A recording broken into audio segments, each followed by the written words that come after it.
For more on this, we want to bring in Lee Munson. He's Portfolio Wealth Advisors President and Chief Investment Officer. And Lee, it's great to have you back on the show. Let's just talk about this recent rally that we've had, really up from those March lows as it stands right now, not far from those record highs, tech becoming a defensive play over the last several months. What's your view on the market right now, and can we continue this move to the upside? Oh, I think you continue the move to the upside. Remember, if you take the NASDAQ 100, which is 99% within the S&P, it makes up like 40% of the market cap for the S&P. So as money flows in, it doesn't matter if people are just flowing in money into the Qs right now or into the spiders, it's going to flow in and it's going to keep that momentum going. For me, though, I want to know where I want to continue to put in money. I'm not adding more to the tech because that is a defensive. And that's so weird because 20 years ago, that was not a defensive play back in the dot-com days. So I'm looking at what do I think over the next year to 3 years? What is the COVID recovery places? And you're not going to buy those at a good price unless you're buying a COVID recovery in a moment of pessimism. And that's right now. So that's why we're looking at some of these other places like mortgage REITs. I'm not afraid of saying it, right? Mortgage REITs have been nothing but beat up. A lot of the dividends have been cut or suspended. It's a bunch of dogs. But here's the thing. Those mortgage REITs, they don't have to worry about how they're going to hedge their interest rate exposure for the next couple of years as Jay Powell keeps interest rates under control. And so that's a place where you can get, they're paying over 10% of interest post reduction, post blow up. So I think that's a place where you can get some yield. I think to some people, it could be a bond alternative. And then you get into master limited partnerships. You notice we're not talking about oil at $40 a barrel, which it is right now. It's been left for dead because the easy money's off the table. But you're also looking at 10 to 12% overall in that group of master limited partnerships. 10 to 12 is, if you can compound to 10 or 12 over the next 3 years, you're going to rock. And the valuations are left for dead. And then my third thing is, I'm still long the gold miners, right? I know that it's popped this week because, we've heard that Warren Buffett bought some Barrick Gold or whatever. But if you still think that there's going to be low interest rates going forward, and if you think that that's going to help long duration assets like tech stocks, gold is that other asset class that's been doing, especially the gold miners, that's been doing just as well because we have negative real rates. And I don't care if inflation picks up a little here, because as long as the difference between inflation and the treasury is negative, that's what is driving gold. We saw this 20 years ago from 2000, 2006, where the 10-year treasury was sort of sitting at 4%, give or take for years, but inflation was picking up while that was happening. And so real rates were pushing down from say 4.5 below 2. And that's what was driving gold. I didn't really understand that 20 years ago, and I'm not going to make the same mistake this time around.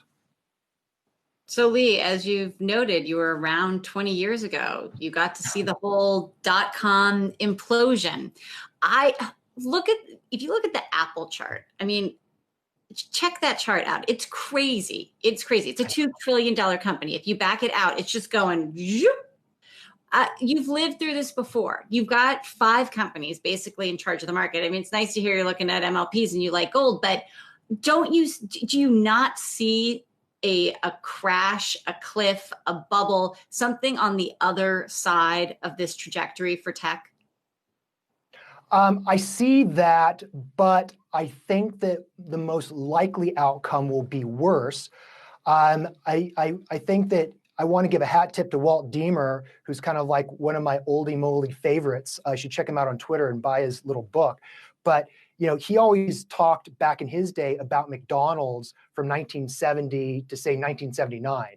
It was one of those big FANG type stocks at the time where, you could have Apple continue to grow revenues. They've hardly done it recently. And instead of seeing a crash, you just see the stock do nothing for years and years and years while their earnings start to catch up with the valuation. And that's that type of insidious sideways action. Remember in 2000, you had stuff like Coca-Cola and General Electric, not tech stocks, that just sidelined for 10 to 15 years. So I think investors need to realize Apple may continue on being the greatest company ever. It may continue to slowly grow its subscription-based revenues, which is what all the analysts, the only thing they care about, but you may see the stock sideline. And what's that going to do? It's going to cause the S&P to really have trouble moving upward. But, I think your guess is as good as mine. We haven't seen the trends. If you look at the charts too, I'm not seeing as horrible of charts across the FANG stuff as much as I saw in .com. But I think you and I feel each other. I'm clearly in the camp of I want to get to the cheap, I want to get to the value, I want to get away from tech. So while the S&P is my largest position, I own no other tech positions outside of our core S&P. And as we add stuff, I'm not adding any money to the S&P. I'm adding to large value, emerging markets, small value, and then again, miners, MLPs, mortgage REITs. I know it's a long-winded response. Lee, we only got a minute here, but I want to ask you quickly, just what are your thoughts on Tesla? And I know you're saying that you're going for those downbeat plays, names that haven't seen this massive rise, but Tesla above $2,000 a share. Really quickly, what's your reaction to that? I remember 20 years ago when Yahoo was worth more than General Motors. And we all thought it was silly, but I remember still being bullish on Yahoo stock when it was $250 a share. So, everything seems like it's fine until it's not. I would not be long Tesla. I think that General Motors is probably a better way to play it because they actually have the wherewithal to compete with electric. So I would say I wouldn't short it. Have as much fun as you can making money off of Tesla, but don't call me when it blows up. All right. We won't call you. And actually, no, we will call you when it blows up because we'll want to know your reaction to that. But Lee Munson, Portfolio Wealth Advisors President and CIO, always great to have you on. Thanks so much for taking the time to jump in today. Thank you.